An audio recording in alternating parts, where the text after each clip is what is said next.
And welcome back to Hannity. So in a recent interview with the New York Times, WikiLeaks founder Julian Assange had some harsh words for Hillary Clinton and the mainstream media. Let's take a look.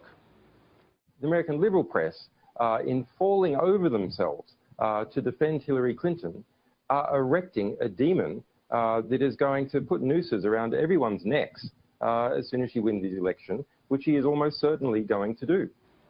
Now, he was not mincing words there, but that's not all. In other interviews, Assange has said that he has, quote, significant documents that would be damaging to Hillary Clinton's campaign. Here to join us and explain more, the man himself, WikiLeaks founder Julian Assange. Julian, how are you, sir? Welcome to the program. G'day, Sean. I'm well as can be expected for being detained for 6.5 years without charge. You know what? I understand. You know, part of me in the beginning was conflicted about you. And I'll tell you why. I believe in privacy.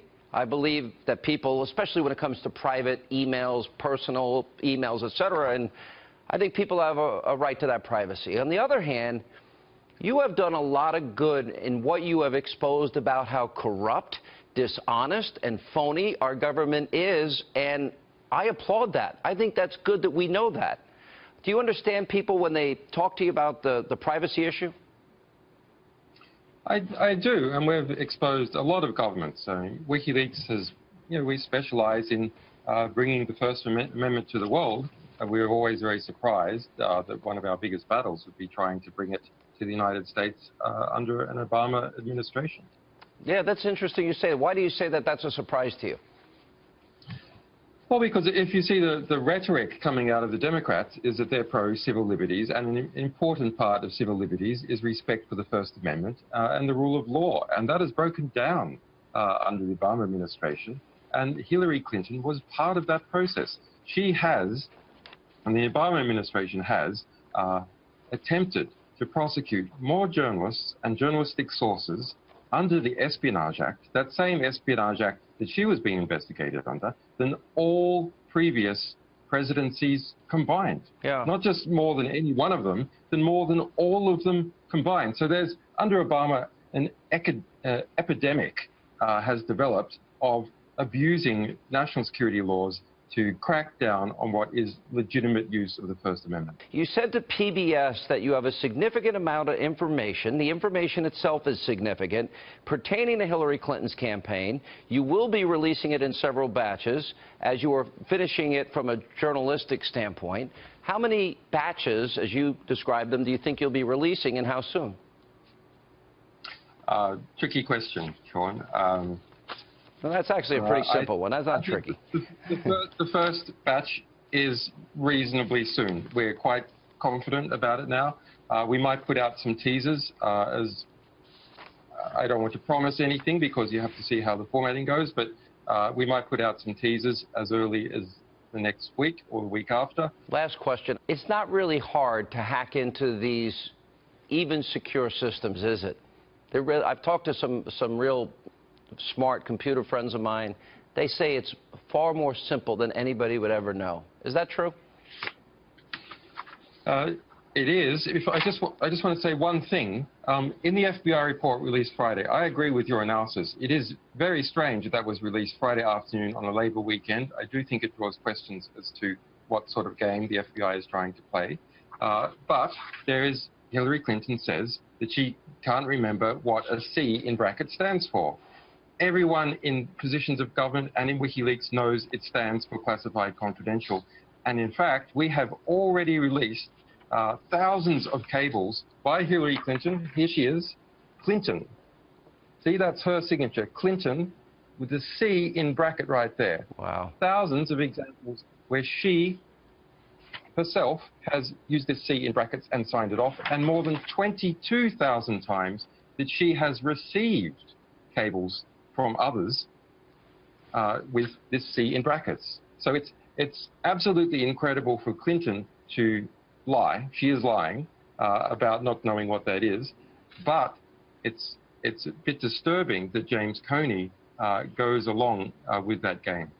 Wow. Julian Assange, fascinating. I do hope you get free one day. I wish you the best. Thank you for being with us.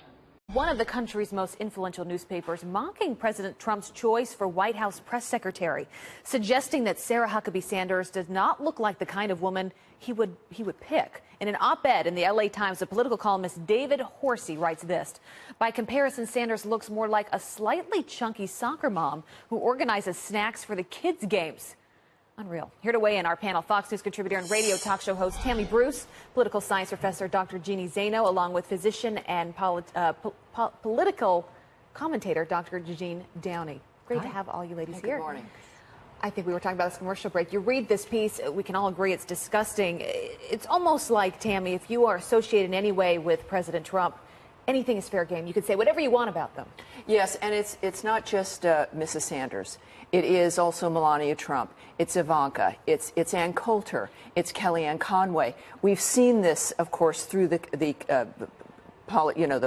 convention last year, through the primaries, et cetera. And this is, of course, you'd think they would have learned. This is about Washington. This is L.A. and New York. High-profile columnist Frank Bruni in New York. That with what we've been facing with Hollywood, sexual harassment, sexual assault, you'd think they would learn. But this kind of denigration is of the same sort. Either women are being sexually assaulted, or in this case, the insult is meant to degrade and humiliate and ultimately try to control. So it doesn't matter. Obviously, Mrs. Sanders is a lovely woman. And this guy eventually at the LA Times had to apologize. But it also had to go through an editor. Right. It's hard to believe that the entire system didn't know and didn't approve of this framework. Yeah, Judy, who, as an editor, who reads this and says, you know what, yeah, let's print this in our paper. This seems like something that women are going to want to read. It's beneath the LA Times. And to Tammy's point, the editor should have caught it if David Horsey, a Pulitzer Prize-winning columnist, didn't himself catch it before he put it in. What do you think his motivation was? You know, it's hard to know, and he did apologize. But I will tell you, I thought the Frank Bruni piece in the New York Times was far more insidious and almost worse. Frank Bruni did not denigrate her as a woman or talk about her looks, but what he did do was insult her intellect. He talked about the way that she speaks. And from my perspective, this is incredibly dangerous territory for Democrats to go down. They've done this before. It breeds resentment. If Democrats want to know why they didn't win in 2016 and why the House is so red right now, it's because people are resentful of elites on the coast making them feel like they are stupid and beneath them. And that's exactly, I urge everybody to read Frank Bruni's piece. Not that you want to give it that much attention, but it is that kind of resentment that Lee Atwater and others were able to play on in the 1970s and 80s, and they're reviving it again. Bill Clinton, to his credit, was one of the few Democrats who understood you have to speak to people, you can't speak down to them. Right. And Frank Bruni talks all the time about why don't people understand that the Trump administration doesn't have policies that are reflecting their needs. Well, you can't speak down to people and then suggest they're supposed to follow you. And speaking of that piece, I think the biggest takeaway from this, Dr. Downey, is the reaction to the piece. Where is the outrage? You know, you think about women, take the party out of it, take President Trump out of it. The fact that she is a mother of three in probably one of the most difficult jobs other than being president of the United States, as women, particularly, why can't we rally together and say this should be off limits? Okay, so my take is that I think it's sexism, plain and simple.